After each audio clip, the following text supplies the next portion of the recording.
your microphone and switch off your camera. Next thing is, for your kind information, the feedback link will only be activated during question answer session. Thank you all. Now I would like to request our Honorable Principal Madam to deliver the inaugural speech. Over to you, ma'am. Good afternoon, everybody.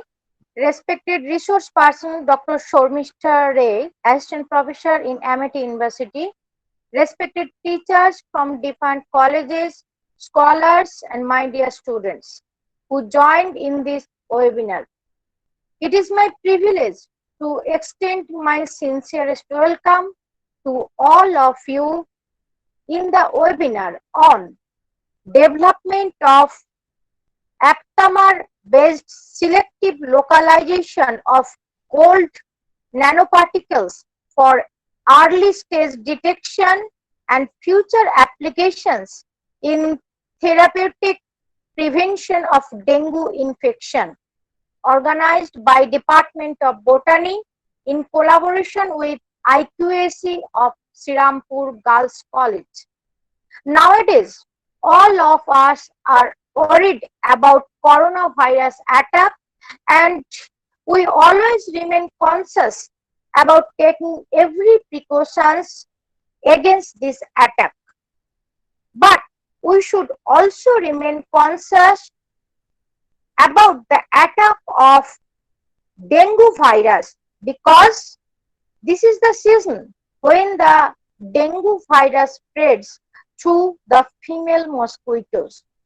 And like coronavirus, no vaccine is invented still now for prevention of dengue virus also. Therefore, the Department of Botany deserves special thanks to organize their webinar on such a topic which is very much relevant nowadays, especially during this season. I extend my heartfelt thanks to Dr. Shormishta Ray for being with us in this webinar to deliver his valuable and resourceful speech for us. We are very much eager to hear from you. At last, the outbreak of COVID-19 has imposed status quo on every domain of our human activities.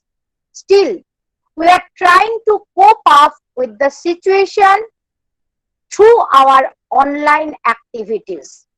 It is our great belief that we can overcome this disaster through extending our cooperation and love for each other. I hope a fruitful and enlightening discussion in this webinar, which will make it a grand success. Thank you to all of you joining in this webinar. Thank you.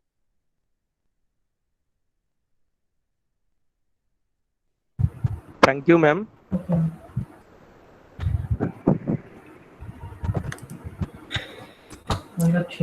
Thank you, madam, for your now, I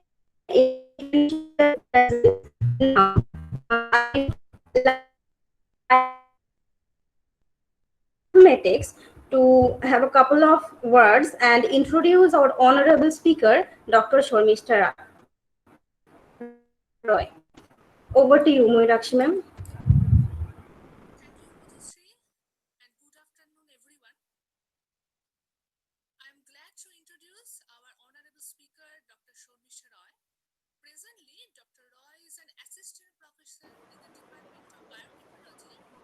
Moirakshi, we cannot hear you. Hello, Moirakshi.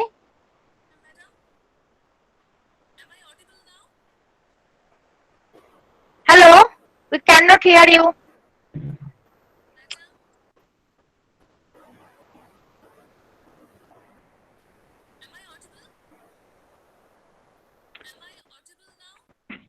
Hello, hello. Yes, yes, you are audible.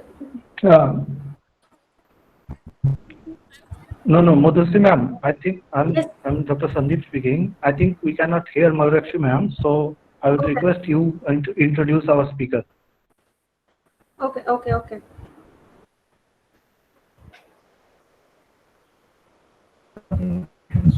Okay. I will introduce our eminent speaker, Dr. Shormishtha Ray.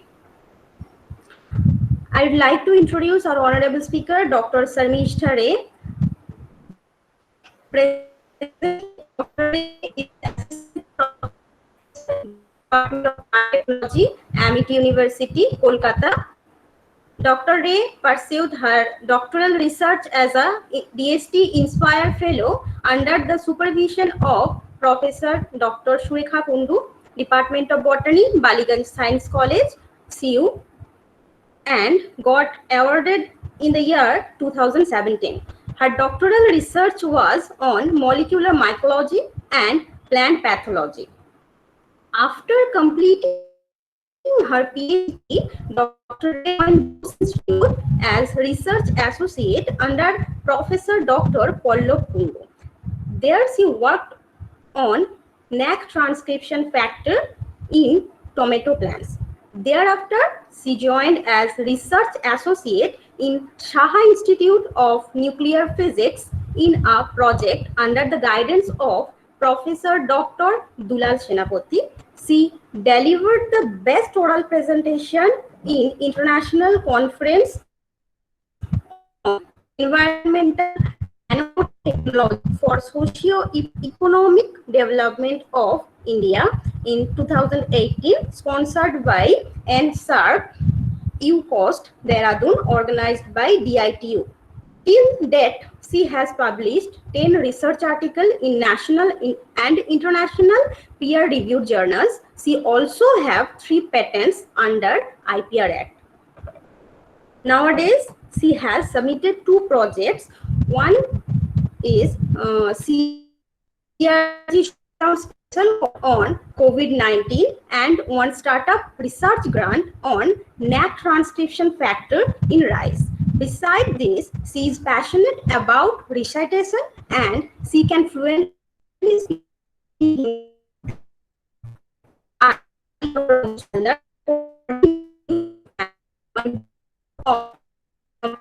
deliver your talk. Over to Dr. Shormishtha Ray. Firstly, am I audible to all? Yes. Firstly, I extend my thanks to Madam Convener and joint co-convener, Sir, for their kind words. I take this opportunity to express my gratitude to respected Principal Madam, Professor Dr. Shoma Roy, for inviting me in this webinar session. I'm also thankful to Professor Dr. Shantini Mukhopadhyay, who is a coordinator of IQAC Sri Rampur Girls College, and the entire team of botany. I congratulate heartily for their initiative, and especially in this pandemic situation where knowledge imparting is very important and essential. So I think the move is really worthy, and in terms of congratulate them, I move to today's technical discussion and session. May I, Convener Madam? Yes. Okay. Yes, thank you so much. Let me proceed to my technical discussion of today.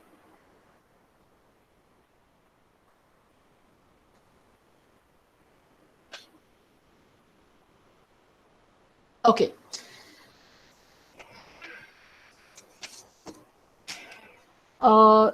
Before I could start, I would request Convener Madam that even if there is any kind of technical glitches in terms of hearing and, sorry.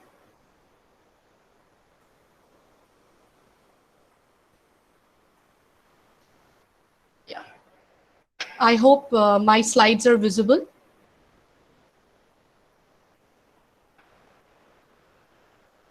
So if there is, Yes, yeah, we can see. Thank you, sir. Yes. Yeah, thank you. If there is any kind of technical glitches from my part, please interrupt me in the middle and please make me aware so that I can troubleshoot accordingly. Thank you so much. Okay, today my topic of discussion is development of aptamer-based selective localization of gold nanoparticle for early stage detection and future application in therapeutic prevention of dengue infection. Now, so when we talk about this particular topic, it gives me that before going to the very detail about the subject, let me take you to a journey to understand the disease in a better way. Now, there is two aspects to study or understand the disease. One is a pathogen perspective, another is a host perspective.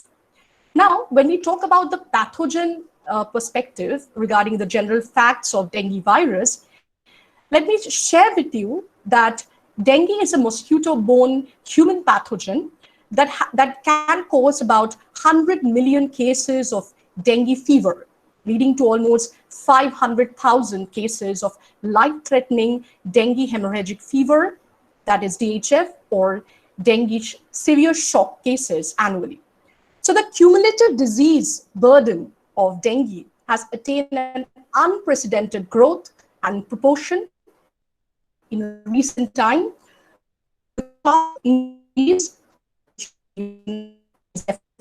Risk.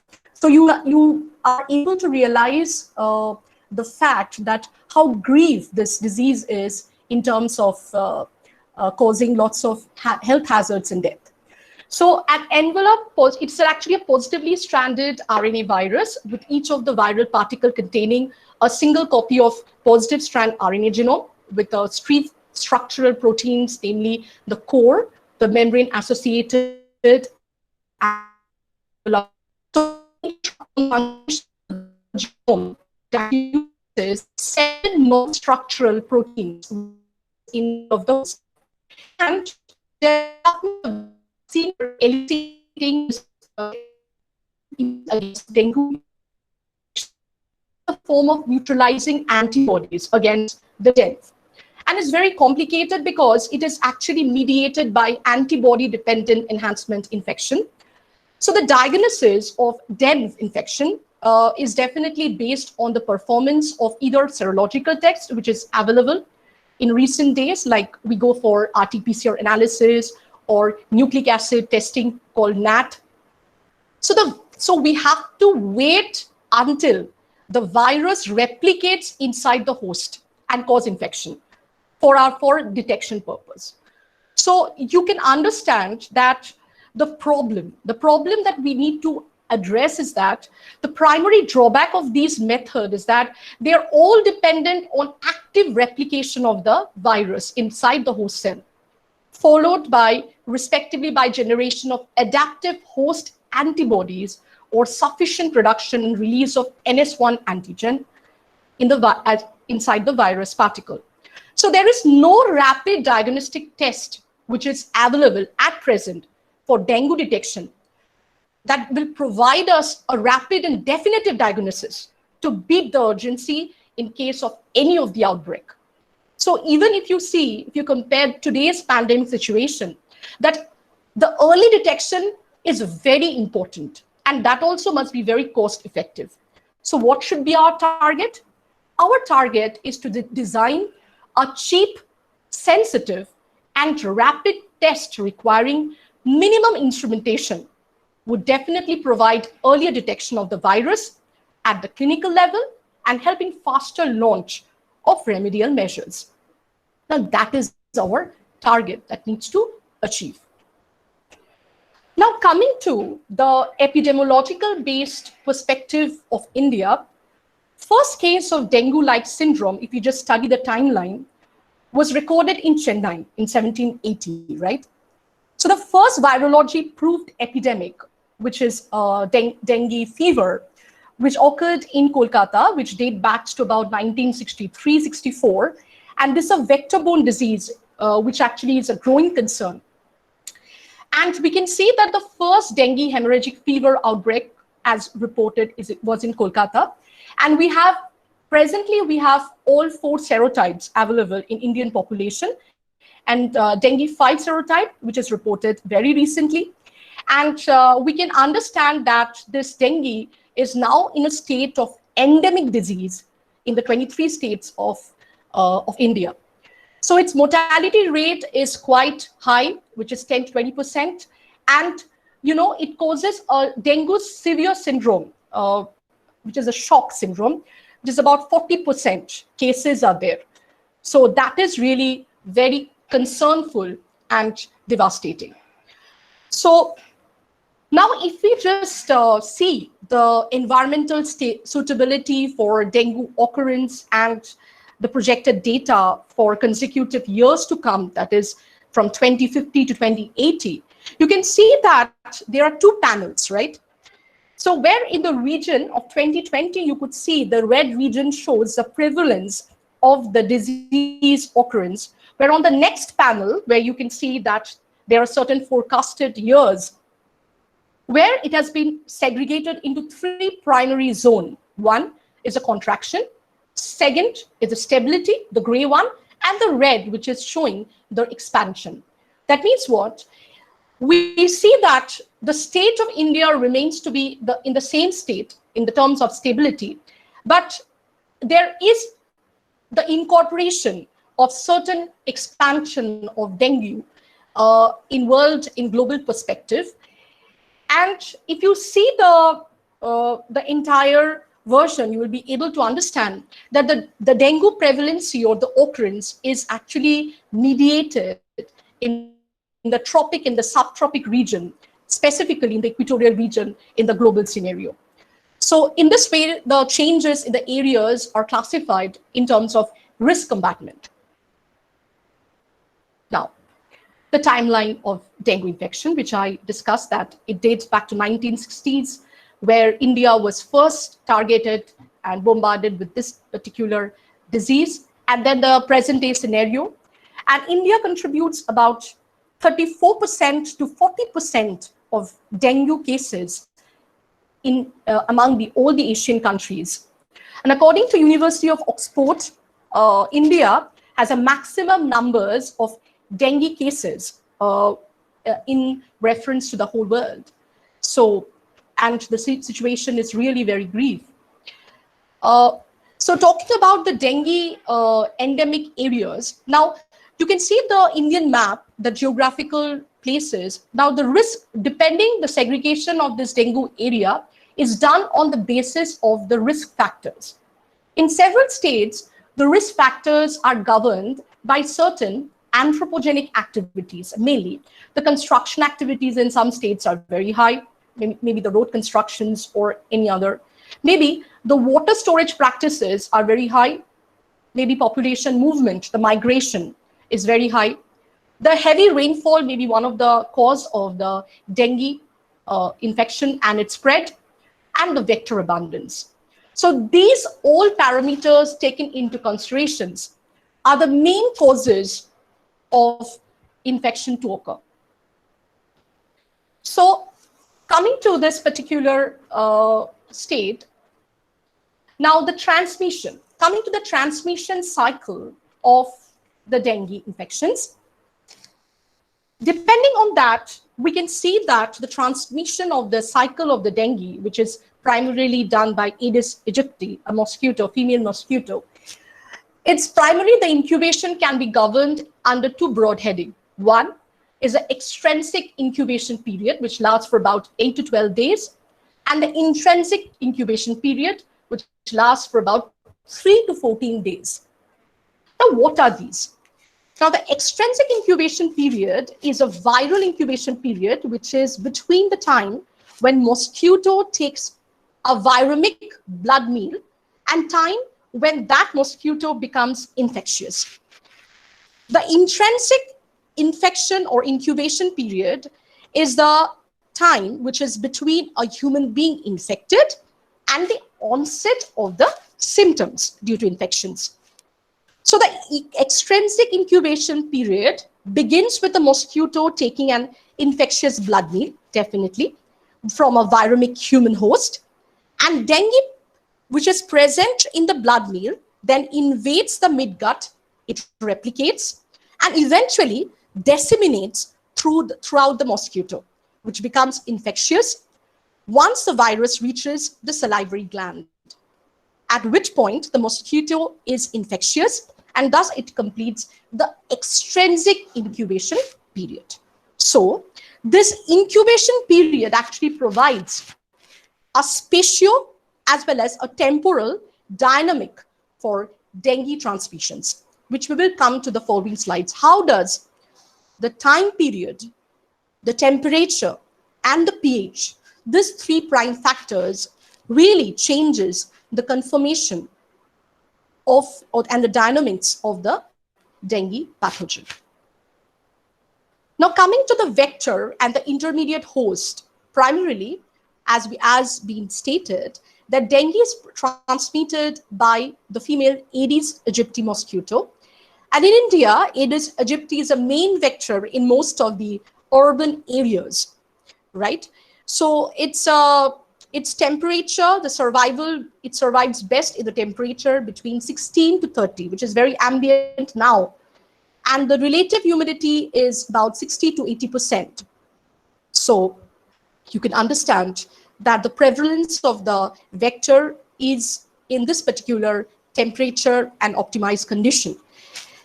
Now, one of the interesting fact which I thought of sharing with all of you all that people don't generally is that the distinctive feature of the Aedes aegypti, to find a host, these mosquitoes, they're attracted to certain chemical compounds that are emitted by the host, by the human or its infecting host.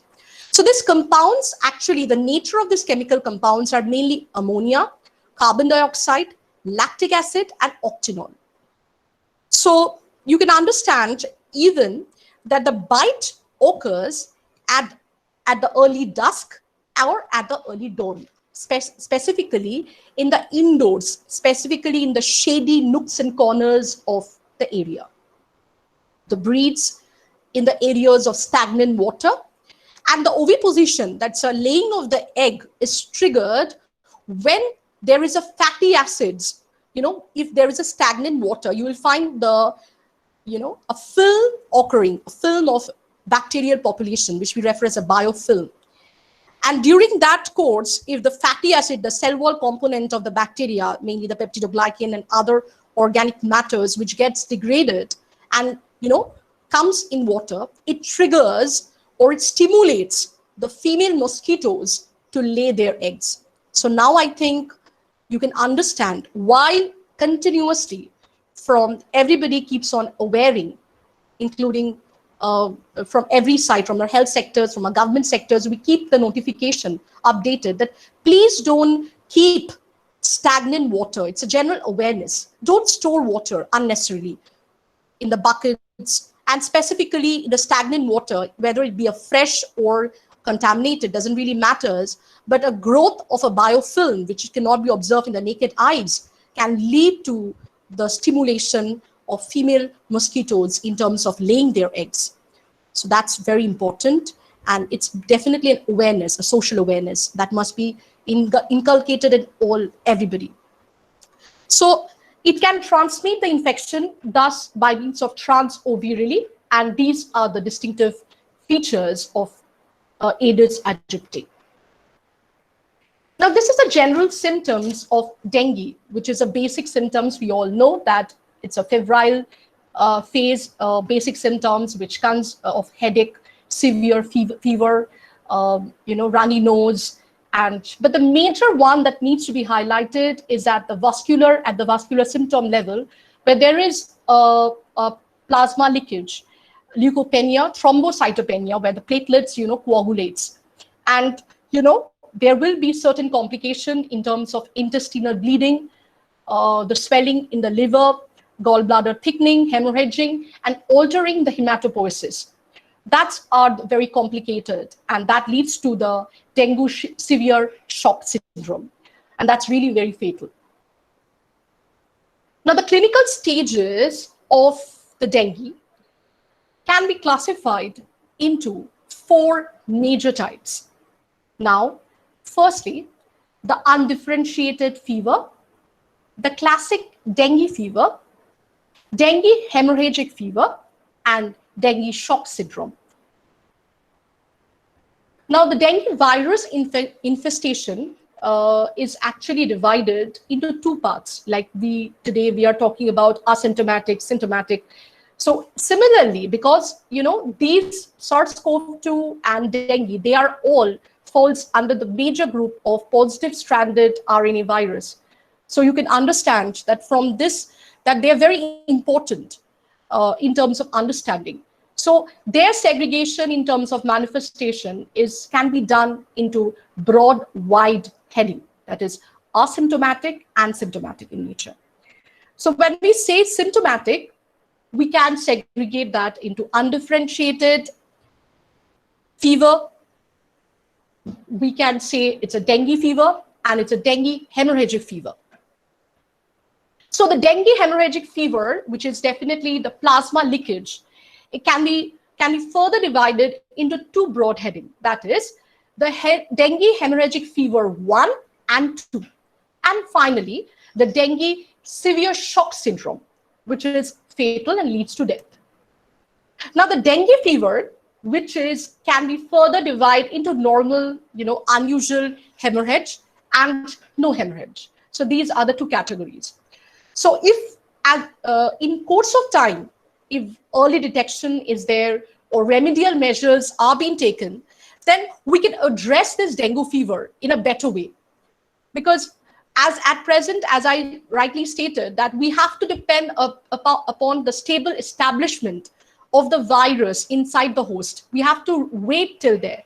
Why to wait when we should have an early detection system in order to combat with the disease in a better way? So that's a reason why we need a remedial measures and a very quick early detection system to address this severity. Now, when we talk about this undifferentiated fever, the most common presentation that leads is that silent transmission. Firstly, you don't get it's just any kind of fever. Undifferentiated fever, dengue fever, cannot be segregated by any other normal fever. So it's very silent in terms of transmissions. Its incubation period is about 3 to 14 days with sudden onset of fever. And specifically, you will see the headache is localized around your eye socket. So it's a retroorbital in nature. So it's around the eye socket, you will see that it's very painful and spinning.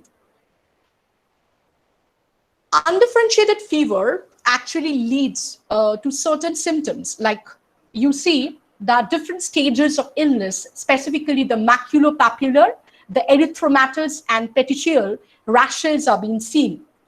Specifically, they are hemorrhagic in manifestation, and it causes nausea and vomiting, and a breakbone fever. Dengue hemorrhagic fever, actually, it develops in 3rd to 7th day of illness with rapid onset of plasma leakage, altered homeostasis with damage to the liver, resulting in the fluid losses, and it causes the inflammation in the gastrointestinal inflammation, bleeding, plasma leakage due to the increased capillary permeability, manifest as there is a liver damage manifestation, increases in the level of the liver enzymes, and there is a low albumin level. So the ratio of albumin level and the bilirubin and biliverdin, that ratio, if you can calculate, these are the parameters which give you an average idea about what is the fatality of this dengue hemorrhagic fever. Now, the reason for the change in epidemiology, the disease incidence, which increases about 30-fold in the last 50 years due to certain anthropogenic activities, primarily. The rapid and unplanned urbanization, uncontrolled population growth, climatic change, improper water storage, increase in air travel. That's led to an increased proliferation of the vector as well as the transmission rate. That also is a result of what we are seeing today. Now, primarily, the epidemiology is actually manifest into three broad factors. One is the agent, the virus. Second, the environment. Third, the host. The host can be segregated, as I rightly stated, that into primary and intermediate host. So these three factors are the key players in dealing with the epidemiological effect of the dengue fever. Now, coming to the dengue virus, as I stated that my lecture will be based on the pathogen perspective, primarily because it's based on detection and remedial measures. I will be searching for the angle of pathogen. So the dengue virus attachment and the entry, it's basically the intracellular life cycle of this flavivirus. It is caused by one of the arthropod vector, which we discussed, which begins with the vector which takes the blood meal, and the virus is introduced to the host. The virus actually binds to and enters a permissive host, and thereby by guided receptor-mediated endocytosis. Dengue initially binds and enters through a proper receptors, maybe a DC sign, human receptors are there, heparin sulfate is there, DC sign is there. So it interacts with that and it gets internalized by receptor-mediated endocytosis. Upon internalization and acidification of the later endosome, the fusion of the viral uncoating occurs, translation of the input strand, which basically occurs when the virus switches from the translation to synthesis of a negative strand, intermediate, which serve as a template for the production of multiple copies of the positive stranded viral RNA. So there is a successive round of translation which produces high level of viral proteins along with viral RNA that assembles into the progeny virions, which are actually transported through the Golgi apparatus and thereby secreted. Now, as we spoke about that the point and the entry and adsorption is mediated by receptor-mediated endocytosis. So let's talk about several mammalian receptors which are available, specifically the heparin sulfate. The heat shock protein 70 and 90 are the key players. The dendritic cells, specifically the intercellular adhesion molecule 3, the DC sign and ICAM3. Now this DC sign, it interacts with the virus via carbohydrate moieties and a type of glycosylation. The translation of the dengue virus genome, mainly if you see as represented, the translation of the dengue genome upon the entry, you see that the flavivirus genome is structured like a cellular mRNA, right? It contains about 5' type 7-methyl guanosine cap structures with 5 UTR region, untranslated regions are there, a single open reading frame is there. There is a lack of polyadenylation tail, which implies that dengue does not utilizes the machinery as a normal cellular mRNA.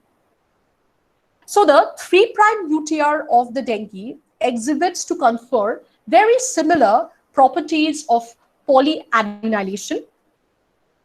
So in enhancing about the translation when coupled with the viral 5' UTR. So once the dengue RNA is in the machinery of translation, initiation to elongation, it must occur when the small ribosomal subunit, which are actually, you can see that at the initiation codon, the hairpin RNA structures downstream, specifically in the dengue 2, that's been seen that the start codon is localized in the hairpin region, which enhances the translation from the first codon in a position-dependent manner, and it plays a very vital role in viral shelf life beyond start codon selection. So the virus, when it establishes itself, when it replicates itself, when it translates itself, there is a certain polyprotein which undergoes processing and post-translational modification, specifically into 3 structural proteins: the core, the premature proteins, and the envelope protein, along with 7 non-structural proteins, primarily the NS1, 2A, 2B, 3, 4A, 4B, and 5. So the enzymes which are involved or guided for this viral entry and translation and modification, they are signal peptidases, the viral proteases, and additional cellular proteases, which plays a very major role in guiding the structural and non-structural protein synthesis. So you can understand that now the changes, the conformational changes of the dengue virus coat protein. So this is very important region to understand, because once I stated that the immature virus, the immature virion particle, it is at the pH 7.5. It further on acidification, it gives rise to a cleaved region, and further the maturation occurs at 7.5 pH. So you can see that the conformational changes of this flavivirus particle is very important, because you know that the PRM is believed to project the envelope protein from pH-induced reorganization and the premature fusion during the secretion, and possibly to serve as a proper cleavage for important viral replications. So that is what the maturation is all about. So from immature virion particle to mature form, that is actually, this particular event is structurally guided by pH dependent manner. So that is very important. This maturation event is very necessary to expose the envelope receptors, which is binding in the domain, thus infecting and the infection to occur. So when we talk about this, now when we spoke about the pH-induced manner, now we come to the infectivity and the structural dynamics, which has very recently been published by National University of Singapore, where they stated that in this particular figure, if you see that a mature virion is like a ball, just smooth ball, and it's 3-layered in nature. So it's just, if you remove layer after layer, you will get the nucleocapsid in the center with the viral genome in the middle. So the figure shows the morphological and structural changes in the dengue virus at different temperature, right? So at 25 degrees centigrade, the envelope proteins at the membrane of the dengue virus remains in very close proximity, and the diameter of the virus is about 50 nanometers. So upon increase in temperature to a greater than or equal to 37 degrees centigrade, the distance between the envelope proteins and the virus keeps on increasing. And now the state is referred to be as a puffed up state. Now this puffing mechanism of the dengue virus and the change in their diameter to about 55 nanometer. So the team discovered that when there is a decrease in temperature, the dengue virus will partially construct only when there is a divalent cation, the magnesium and calcium. So by monitoring the influence on the dengue virus, the temperature, and the presence of the divalent cation, this work will definitely help us to correlate between the virus structure and the mode of infectivity. So the remedy can be thought in this way, by if we study the temperature dynamics in a better way. Because in the decrease in temperature, the dengue virus will partially be exposing the D1, D2, and D3 domain. And upon exposure of these domain, the envelope protein will get triggered. So the dimer to trimer state will be there if we can modulate and play upon little with the virus temperature. So temperature difference is also one of the major cause when we talk about the structural dynamics and infectivity rate of the dengue virus. Now, after talking about the virus perspective, we come to the host perspective also. So one of the major issues is, even for the SARS-CoV-2, is the antibody-dependent enhancement infection, ADE. So what is that? We will just get into knowing. So the pre-existing antibodies against the dengue virus interacts with many different cell types. So after the primary infection, the serotype, which are very specific with high affinity antibodies, it actually interacts and neutralizes the dengue. So during the secondary, there is a two kind of infection. One is a secondary homologous infection and another is secondary heterologous infection. So when there is a secondary homologous infection, the titer of the pre-existing antibodies may be boosted and leads to an effective neutralization of the dengue, and the infection is actually restricted. But during secondary heterologous infection, means if my body is infected with the dengue serotype 1, let's say, my body is able to combat it very well and restrict the infection. But if it is further infected by a secondary infection led by a serotype 2, let's say, it is called secondary heterologous infection. So it is a pre-existing cross-reactivity. So it is actually sub-neutralizing the antibodies to uptake and opsonize the viral component and enhance the uptake by immune cells.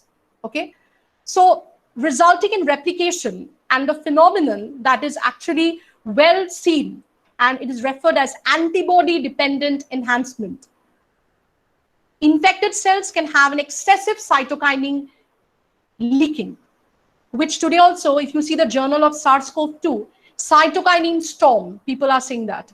That means what? If my body is primarily infected by one infection, gets triggered by another infection, so that time there will be excessive secretion of cytokinin leakage, and that will lead to a cytokinin storm.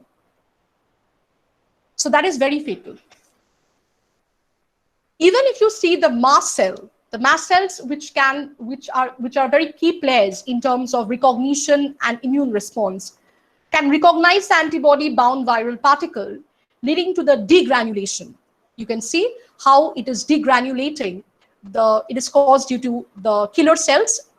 They're affecting the antigen-presenting cells are getting infected. It is increasing the killing of the dengue-infected cells by the killer cells, recognizing the antibody bound with the antigen.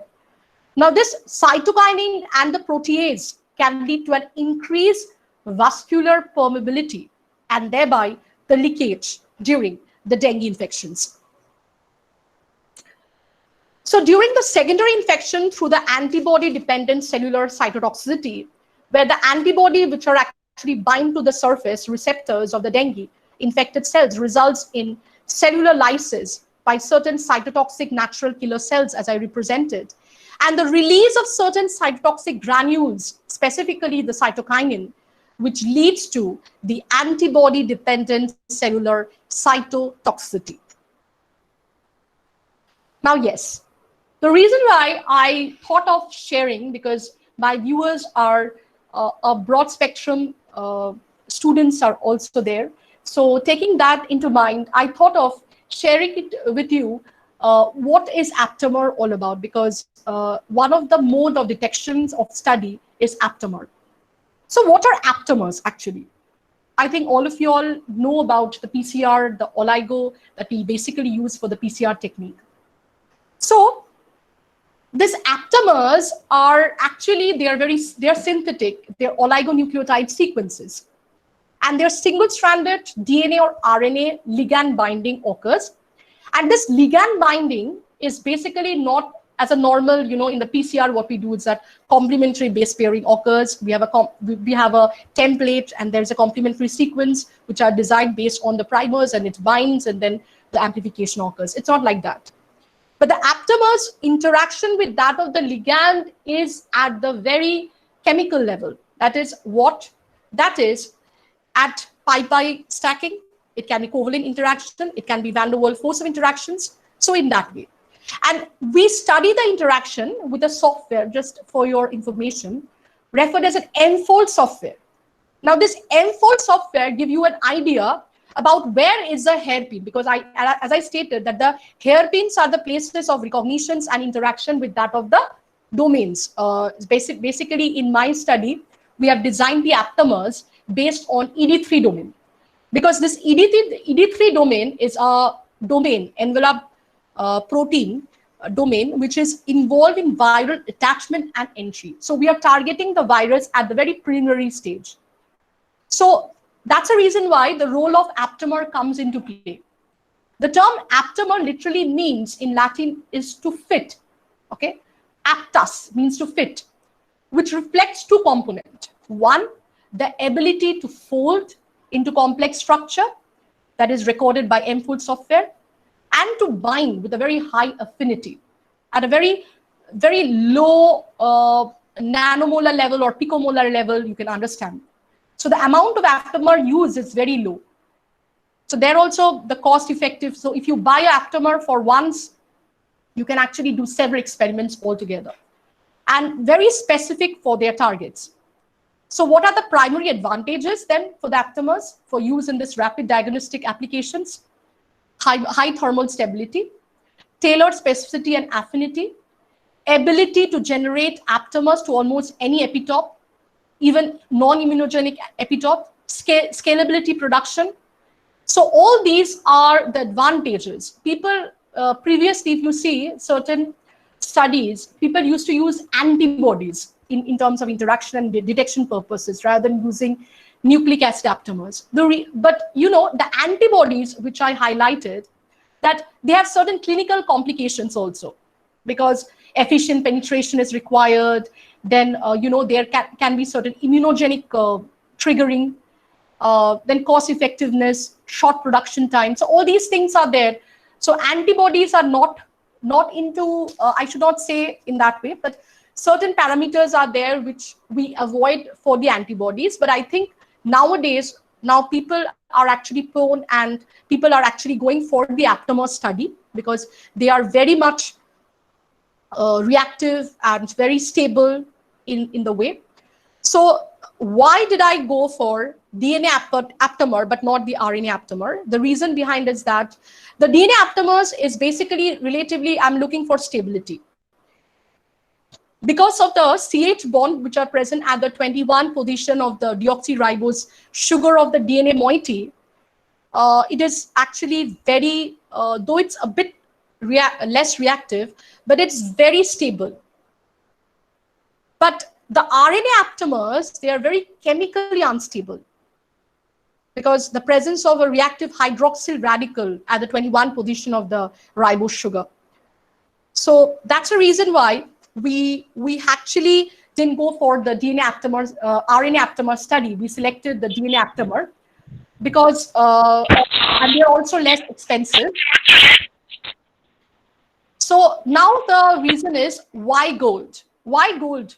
Why we are targeting for gold nanoparticle? Why not other metals? Because gold, as we know, they are bio-inert, they are readily dispersed, they can be functionalized, readily synthesized, and they have a very stable interaction with thiol, you know, sulfur. Because all these aptamers, if you see, they are the oligo chains with the thiol modification, because thiol give a better interaction with that of the gold. If you see the picture, you see that how the thiol is actually, you know, interacting with the aptamers by the with that of the gold.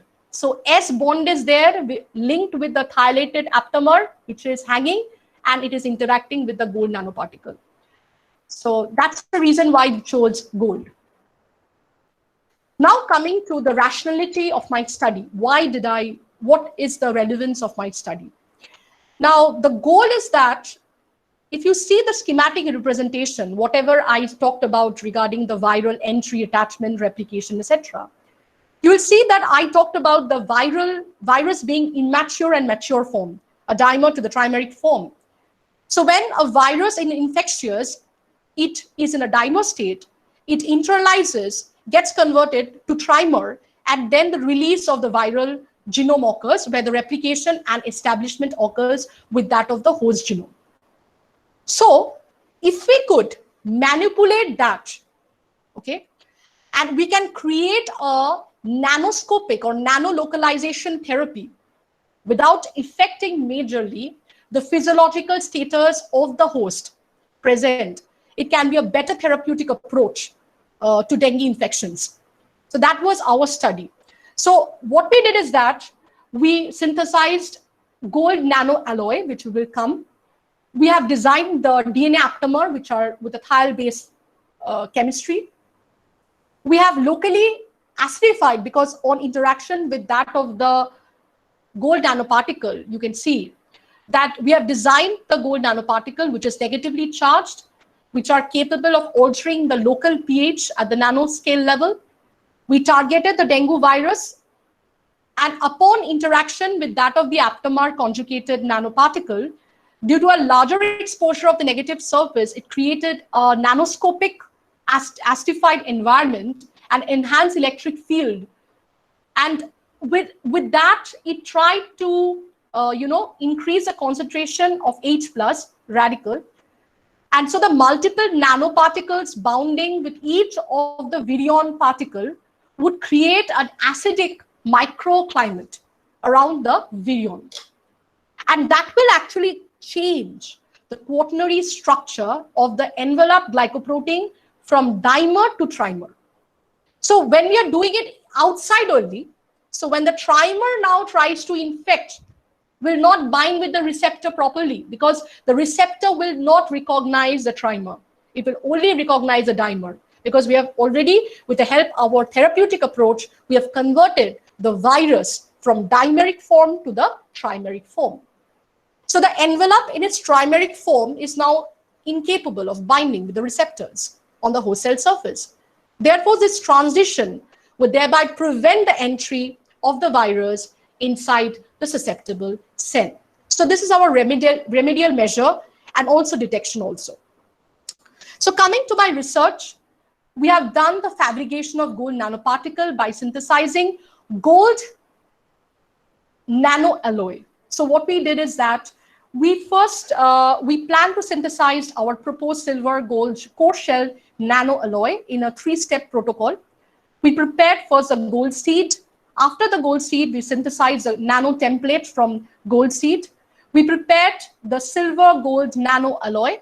To make it biocompatible, we coated with PVA about 5% to reduce the cytotoxic level.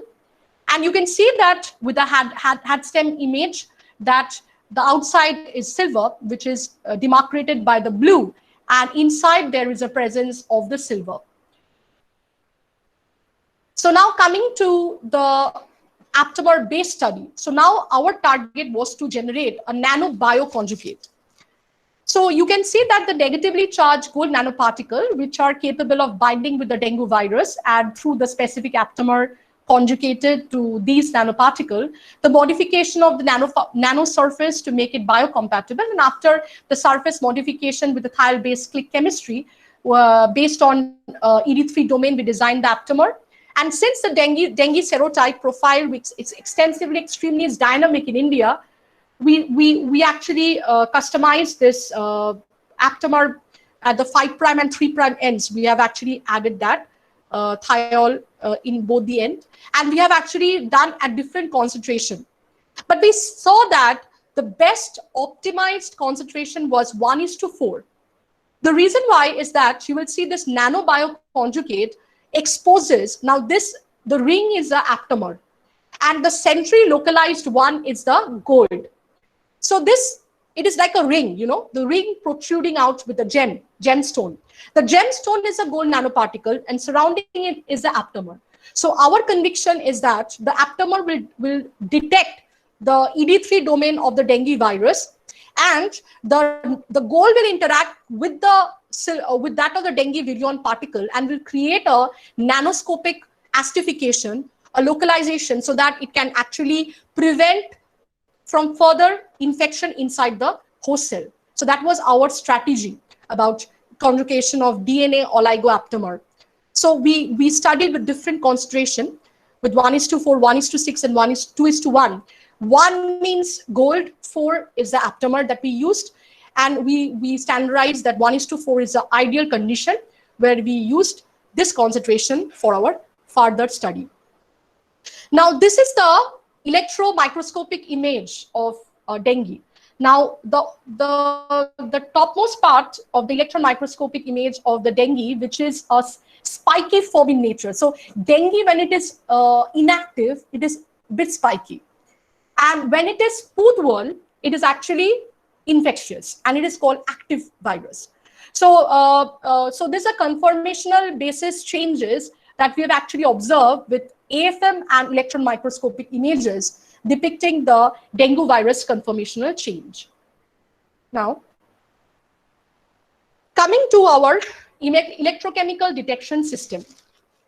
Now, this is very interesting. The reason why I'm saying it, now we have lots of tests in handy, which are very cost effective, which requires very polished people, to molecular biology people who are aware about what is PCR, etc., etc.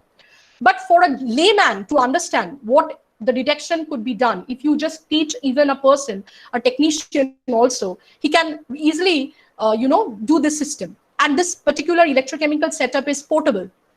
And this is the system that we did our detection. You can see we have used a panel of screen printed electrodes used for the impedometric assay, and also the glassy carbon electrode also. Now, these two were made, a comparative study were done. And let me give you an idea about what is the principle behind it is that one of the chemical parameters of the medium, which is there, into the electrical parameters, they are converted by an appropriate device, which we are using to measure the electrical parameters, actually, the impedance, the cyclic voltammetry, the linear sweep voltammetry, etc. So the function is of these three electrodes, as it's been highlighted, is that the counter, the reference, the working. The working electrode is a cathode where the deposition has been highlighted of the nanobioconjugate is loaded, is a working electrode. The reference electrode is a potential sensing the probe, which is inserted in the electrolyte, which is between the two electrodes, used to measure every electrode potentials.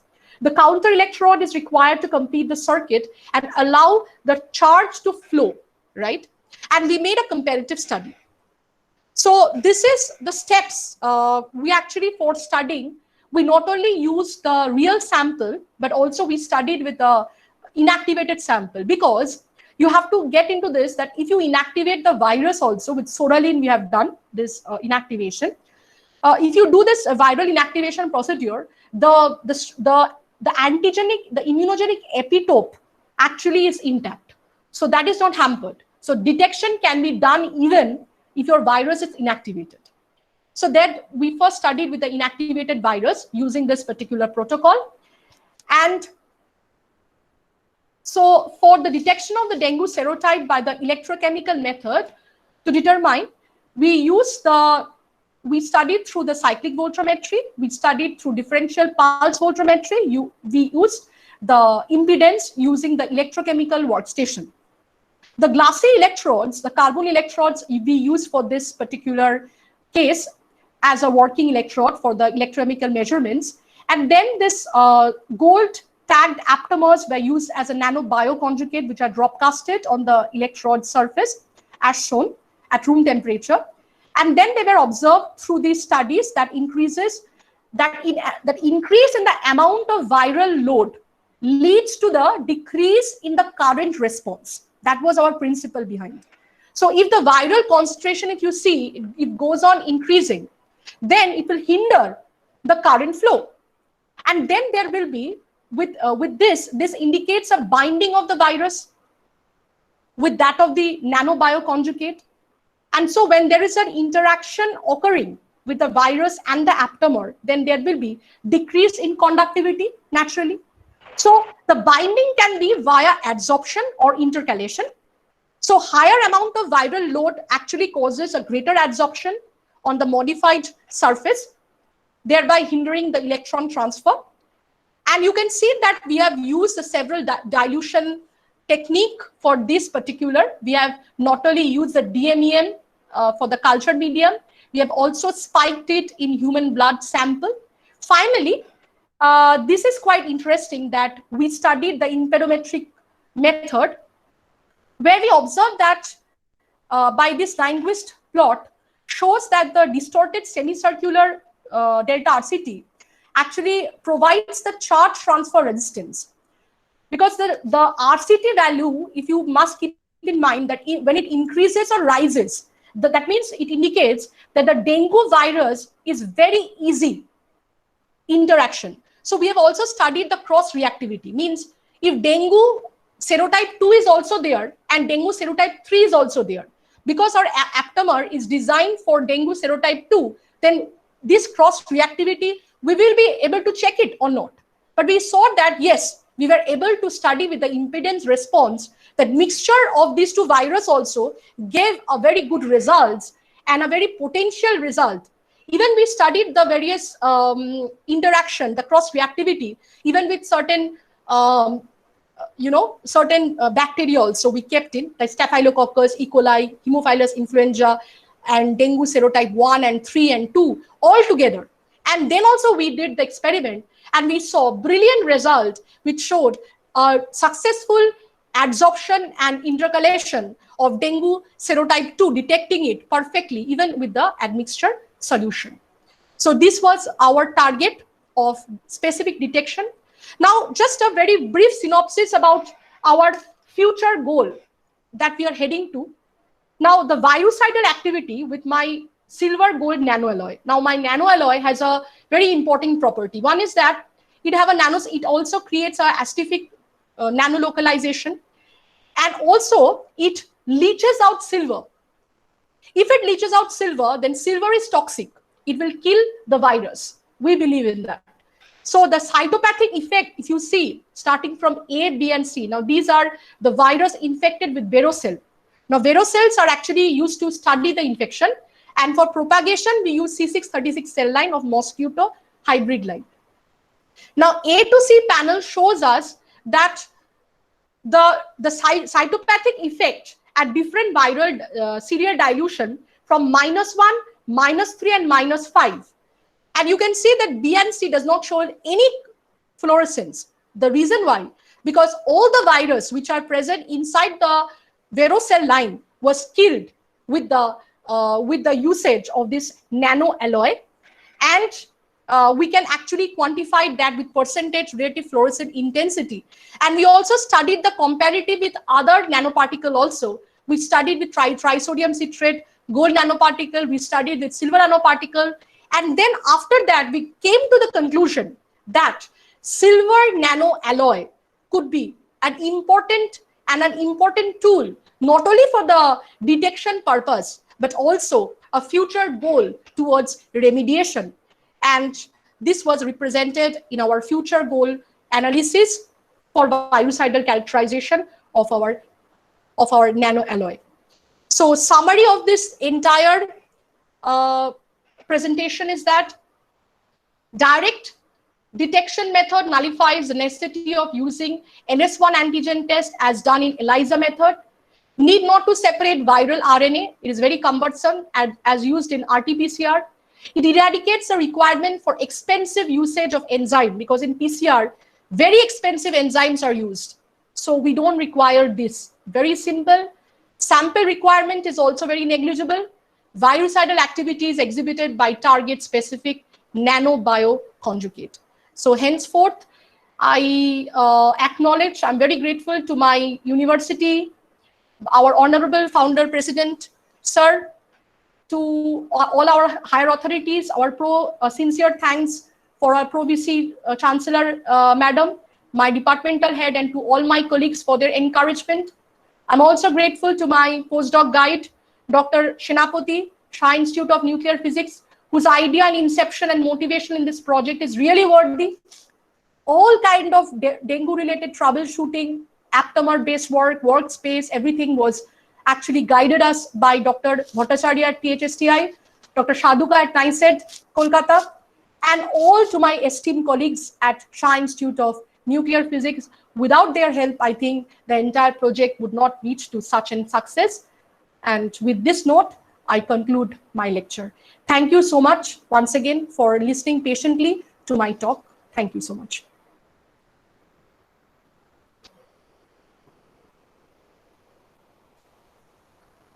Okay. Thank you, Dr. Ray, for your and informative presentation. We are pleased to have you, and thank you for giving us your valuable time.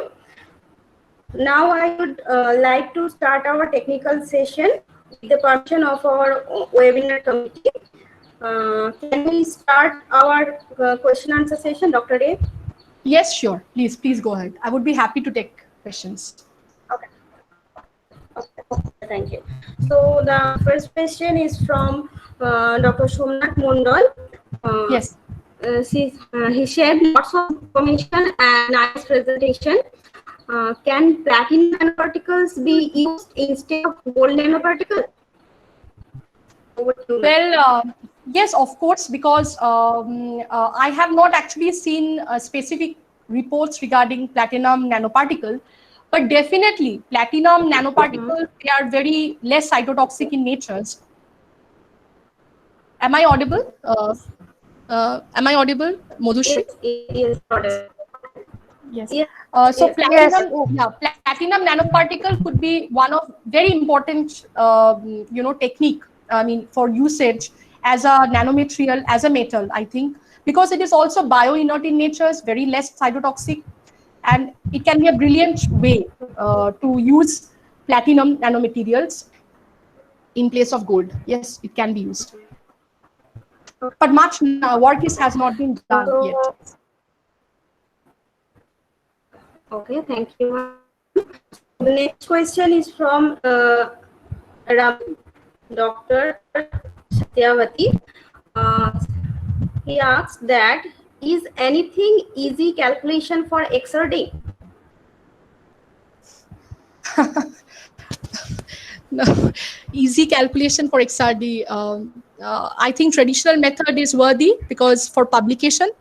So, but easy calculation for XRD, I don't know specifically that is there any specific method. But what is the traditional way that we really do the calculation? I think that is worthy for our publication purposes, because if you also go for short measures, people may not accept that, and you need to take up certain measures also to prove that. So I think the traditional and conventional method is much more worthy if you are targeting for publication. Yes. Okay, thank you. One question from my community. Little bit environmentally sick. So what about the environmental toxicity? Pardon, could you really repeat the questions? I would be highly, because it was just, yeah. As we know Yes. that nanoparticle is little bit toxic. So Yeah. what about toxicity? Okay. Environmental toxicity would not be a problem here, because the reason why I'm saying is that we are actually using gold in the outer core and silver in the center, right? So, and that also, that is one of the thing. And gold, as we know, is not highly toxic. It is very, very genuinely, it's not cytotoxic at all. So, and also the silver that we are using is also at the very nano level. So that is also, I think, environment wise, it would not be any kind of harmful. It is my perspective, but I don't think specifically for our nanomaterials, nano alloy, it would not be toxic. But yes, if you would synthesize silver nanoparticle, let's say if you're using only silver nanoparticle without any kind of proper capping, biocompatibility, all these parameters, if you have not studied that, then it could be an issue, because silver, as we know, if it enters, it can produce highly toxic environment, silver oxide. Yes. Yeah. Okay. Thank you, madam, for such a nice and interactive session. Thank you, sir. Thank you so much. Now I would like to request Dr. Mojumdar, Assistant Professor, Department of Physics, for giving our vote of thanks. Over to you, sir. Okay, thank you. So I would like to thank first of all Dr. Sharmistha Roy for his, informative and very much enlightening speech today on use of gold nanoparticle for early stage detection and future application of therapeutic prevention of dengue infection. Thank you, ma'am. We appreciate your presence and we very nice talk. And then I would like to thank our principal madam, honorable principal madam, Dr. Shoma Roy, for her continuous encouragement and guidance for conducting all these webinars. I would like to thank the Secretary of our Teachers Association of Srirampur Girls College, Dr. Bimal Mandal. Actually, he could not make it here today for this webinar. And also, I would like to thank Dr. Shanti Talukdar. She is IQAC coordinator of Srirampur Girls College. She is also absent today here because for some other commitment. But we thank all of them. And we thank the webinar committee of Srirampur Girls College, the convener of the committee, Dr. Shampa Sarkar, Dr. Uttam Haldar, Dr. Aritra Ghosh, Dr. Stigdha Chatterjee, for their continuous, guidance and, encouragement to conduct all these webinar sessions, without any failure. So finally, I would like to thank our technical without his help, continuous help, this webinars could not happen. Dr. Devkanti Das, Mr. Devkanti Das, sorry. Congratulate Dr. Madhusri Haldar for conducting such a nice webinar. And again, thank you to our speaker, Dr. Sharmistha Roy again. Thank you, ma'am. Thank you. So now I would like, I would request our principal madam to announce the end of this webinar. Ma'am, over to you.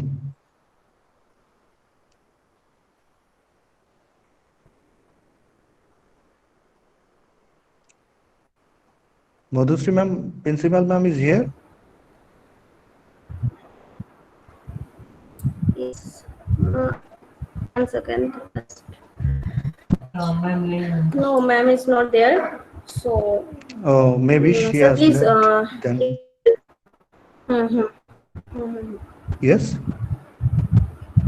Sir, you announce the end of the program, please. Okay, and finally, I forgot to mention, I congratulate all the participants for participating in this webinar.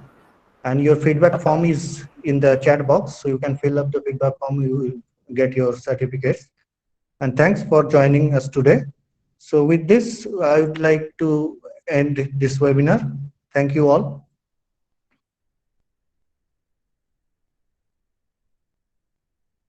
Thank you.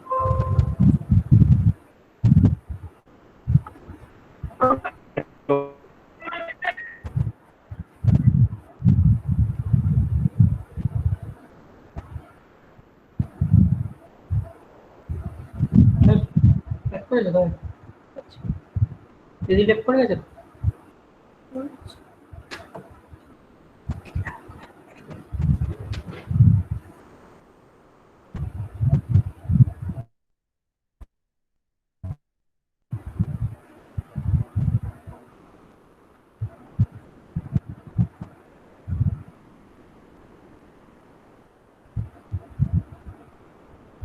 আবার এখানে Serampore girls college এখান থেকে কি আবার একটা paste করে দিলাম changing pattern of human relations